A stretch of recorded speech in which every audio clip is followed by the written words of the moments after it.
This is my second time filming this video. First time, I broke my chair. Oh God. I need to find a new chair. And it was completely out of focus.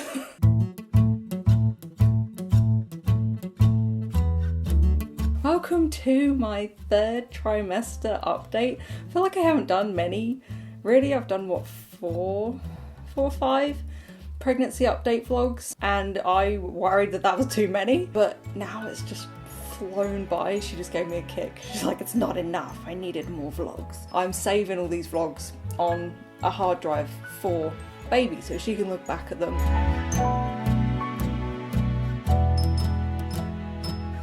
Smack that turkey bum, smack that turkey bum. I've had a right old miserable morning, haven't I, Tucky? I'm 34 weeks. I woke up at 5 in the morning. Just to set the scene as well, I was up till 4:30 in the morning yesterday because some douchebag on our street decided the coronavirus pandemic was the perfect time to arrange a house party with all his dodgy mates. So I was already tired. I think I was dehydrated. I woke up at 5 in the morning with, I thought I just had like an anxious stomachache because I had a midwife appointment this morning and I was anxious about a few things.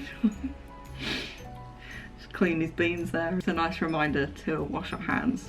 Good boy, well done. Clean them beans. The Braxton Hicks were pretty bad actually. A lot of people, they say it's just like mild period cramps, but mine were pretty bad. I had on like relaxation music and I went into like my hypnobirthing zone. I guess it's kind of handy in a way. I'm having like a little practice. I felt it build and I had to just sit and like find a comfortable position, focus and like relax my face and my neck and everything I could. Drinking a lot of water helped. I read somewhere about pregnancy and hydration. It said something like, no matter how much you think you've drunk, drink some more, or you probably haven't drunk enough or something. And I feel like that's accurate at the minute. I never feel like I've drunk enough water, even when I'm peeing all the time. Heartburn or indigestion, that's been horrible. I've got a kind of good routine of controlling it now somewhat. I've been very fortunate with this pregnancy. It's mostly been amazing and fantastic and mostly not had a lot of problems, but my food aversions and the sort of morning sickness, nausea around food and food smells, that came back around, I think it was 28 weeks. Because of that, I began eating like crap. I didn't want anything that we had in the house, so I was getting takeaways quite a lot. And one night while I was laying in bed trying to drift off cozily to sleep, my body rejected everything I'd been doing to it. Alex was alongside me while I was being very unhappy from both ends of my body. I think it was that night that I found out what true love is. I'm heading off to a midwife's appointment. I'm a little bit nervous today because last meeting I had a blood test and my bloods have always been completely fine, but I do feel this extra pressure. A couple of the midwives have asked me about being vegan and like, not in a judgmental way, but I do kind of feel this extra pressure to prove that I'm eating the right things and taking care of myself. I'm back from the midwives in a heap on the sofa. My blood tests were great, so I'm so happy about that. But even if one day they aren't, I need to not freak out. There's still things I can do, but I'm just happy they were okay. Alex is outside sellotaping something. I feel like I've been eating well, but I have, I guess, been eating like less of a variety of stuff because we can't be as picky right now with what we can get in the shops. My eating routines have become really important now. I have less room in my tummy. I try to remember to have smaller portions less often. I sit up straight at a table when I eat slowly, and then I go straight to sitting on my birth ball for a while afterwards. That helps with the indigestion. My body has also shown me how important managing my stress is. I will feel it if I've had a stressful day or if I've pushed my body, I'll really feel it, mostly in the evenings. Obviously with the lockdown and everything that's going on, there are a bunch of new stresses that I had never even considered a month or two ago. But despite all that, I'd done a really good job at keeping my spirits up. But then we had a whole heap of new stress because when some of your neighbours have more time on their hands, it's just not a good thing. They've never exactly been a house full of nuns, but since the lockdown, certain neighbours of ours have just been pushing me to my limit. Mates coming over for a little drink with the windows open and loud music on till 4:30 in the morning. Arguments in the street, a little bit of drink driving, some police involvement and stuff. It's all been very, very stressful and I don't appreciate it. So I already am not feeling very safe in the outside world. The last thing I want is to not feel safe in my own home and to have a load of drunken people shouting in the street and hitting cars and stuff. Since the police visited, they have been on better behaviour though, so fingers crossed they have learned their lesson. On the other end of the spectrum though, we're super lucky to have some really lovely supportive neighbours. They've made this whole thing so much easier and I don't know what we would have done without them. The man outside is really annoying me. He's wandering around on his phone, being quite loud, spitting and coughing in the street. He is just all I can see. Behind the camera, he is wandering around in the street, coughing all over people's cars. Can you go cough in your house, please?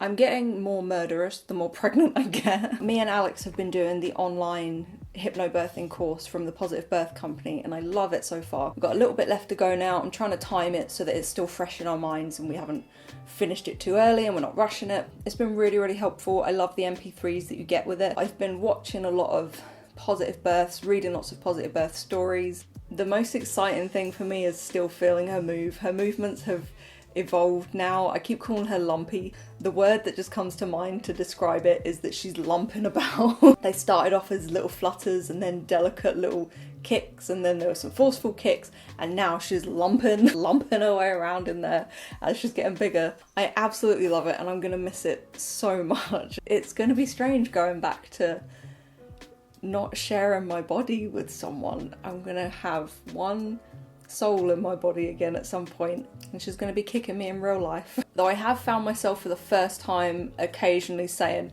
please stop, please just stop lumping around for a second while I finish eating or while I try and get to sleep, but I'm really, really going to miss it. She'll still be with me, but not having her so with me all the time. I feel like giving birth is the first time of many that you have to let your baby go. And then the rest of their life, you're sort of gradually doing that more and more, sharing them with the world. You know, after you give birth, that's the first time where you can't 100% keep them with you and know exactly what they're eating. I used to take care of my feet quite a lot. I'd exfoliate them, I'd do my nails, I'd moisturise them. Moisturising is about the only thing I still do. Reaching my feet is unpleasant. And reaching anything else below my stomach is unpleasant, to be honest. I feel fully pregnant. I feel at full capacity. I feel like there's no more room at the inn, but I still have a month to go, maybe a bit more than a month.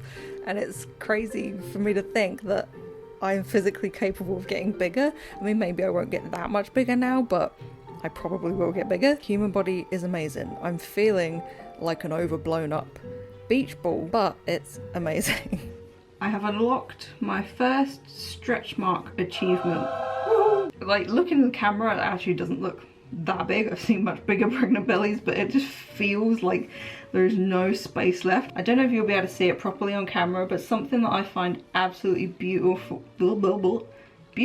and fascinating is all the veins. Sometimes they're much more prominent than others. They're not really as prominent now. But sometimes it's like a tree just going down around here and obviously supporting baby.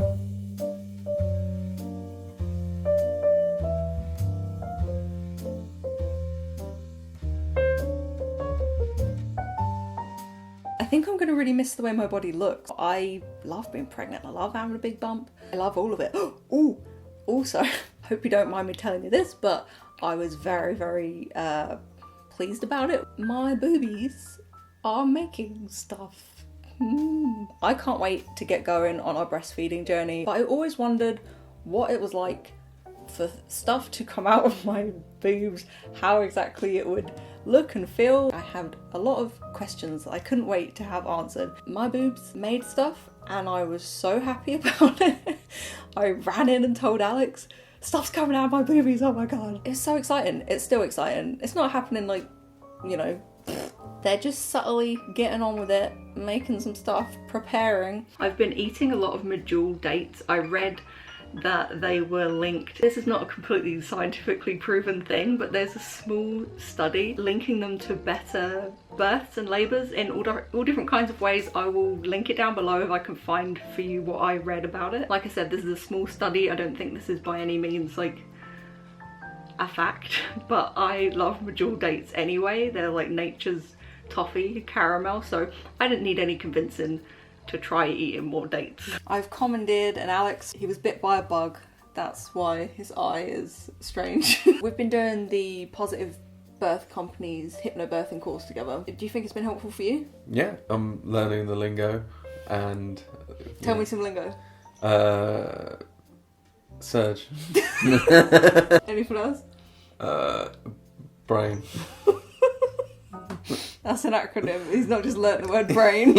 I'm feeling really excited about giving birth still. I have a few more worries than I did before now with what's going on, but a lot of what you learn with hypnobirthing you can apply to any kind of situation, so I feel like we're well equipped to be able to make decisions and like make even a completely not ideal scenario for us work. What's been your favourite thing about me being pregnant?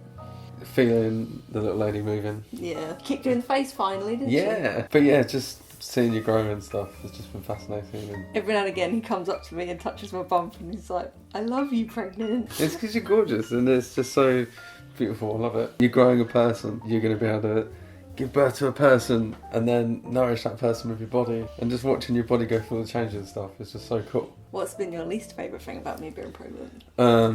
I did already cover a little bit, not in graphic detail, of, you know, you being there for me when my body was going through something. Yeah, that was a bit nasty. Just my anxiety around, I mean, you're in a car crash, for example. Yeah. I don't know, just that, and I suppose you waking me up at night. It's not the you waking me up part, it's that you wake me up like sounding all like you're in pain and stuff. Is that because I'm groaning when I roll over? I think, yeah, mostly. Yeah, I forgot to mention that. I make noises now. I'm Yeah. an old man. Yeah. When I get up, when I get down, when I roll over. You sort of whine and moan in your sleep. My protective instincts just like wake up just like ready to go because it sounds like you're, I don't know, being taken away or something. Have you noticed I've been more angsty? Have I been moody? No. Oh! She just lumped. Did she? No, not really, I mean... Because I feel it. I feel moodier. I feel like I have much less tolerance for anything. Yeah, I'm moody as well though, so... Yeah. We're both moody bitches. When you're always feeling a little bit more tired than normal, you easily get ticked off. Yeah, well, You know? I can appreciate And sometimes, if I'm feeling like that, just looking at you sitting down will annoy me. that. Sorry. Like, how dare you be sat down? I just walked down the stairs and I'm tired. I don't mean it, but, you know, that's what my pregnant brain is telling me. Oh, you drop stuff all the time. Yeah, I have always been clumsy, but this is another level. Yeah. It's with my hands, it's not like I'm losing my balance. Knocking stuff over your butt. Yeah. It's with my hands, I'm just like, ugh. You like my birth ball? Yeah, I was sitting on it the other day. I bounce it a lot, like a giant bouncy ball. I've been sitting on that quite a lot. It's nice to just sit on something that feels quite light and comfy and sort of bounce around, and I think it's really, really comfortable. Well, I sat on it playing my game, and it meant I could be closer to the telly, so I could see everyone that I was shooting at. And I've been like leaning forward on it sometimes, and I'm hoping that will help baby move round if she does need any help. I don't know, the midwife thinks she already is head down. They said it was hard to feel because I had strong stomach muscles. Ooh. I'm so hench and buff. They said that actually when we went to the hospital for the reduced movements. Mm-hmm. They said this is really common and happens all the time. As soon as we got hooked up to the machine, she wouldn't stop moving. Yeah. And we were there for 2 hours trying to get, a 5-minute reading or something like Yeah, that. well they needed just a straight reading of her. She kept messing it up because she was just... Well, first she had the hiccups, the machine was getting confused, and then she was just dancing and doing a gymnastic routine, and we were there for a very long time. I was very hungry. Yeah. And my bum went numb. But it was better to be safe than sorry, and it was really nice to be able to sit and listen to her heartbeat. I've got myself like a birth box ready, trying to address all of the senses. So sights, I've got like fairy lights. My theme is like birth spa. So I've got a playlist of spa music, so that's my sense of sound. I've got massage oils and smelly room sprays, that's my smell. Soft blankets, you're going to be giving me lovely massages, that's going to be my sense of touch. I am the touch. I'm gonna, closer to the time, get myself some of my favourite sweeties so you can feed them to me. I'm not going to get them yet because I'll just eat them. So that's my little update for now. Thank you for watching. I hope that you enjoyed it and I'll speak to you again soon. Bye. Hello everyone, I haven't seen you here for a while. By here I mean the end screen. I'm bringing back Patreon shoutouts. I have a new tier on my Patreon called Lord of the Beans. These are the lords of my beans. Your name will be featured up here. I'll give you a little shout out and you'll get a 10% discount code for my store. So a massive thank you to Danielle Weatherall, Emma Davis, Hannah Robinson and Lauren Erica. Thank you all so much for being patrons. I really appreciate it. Thank you to all these people for being patrons. I really hope you're all doing well. Speak to you soon. Bye.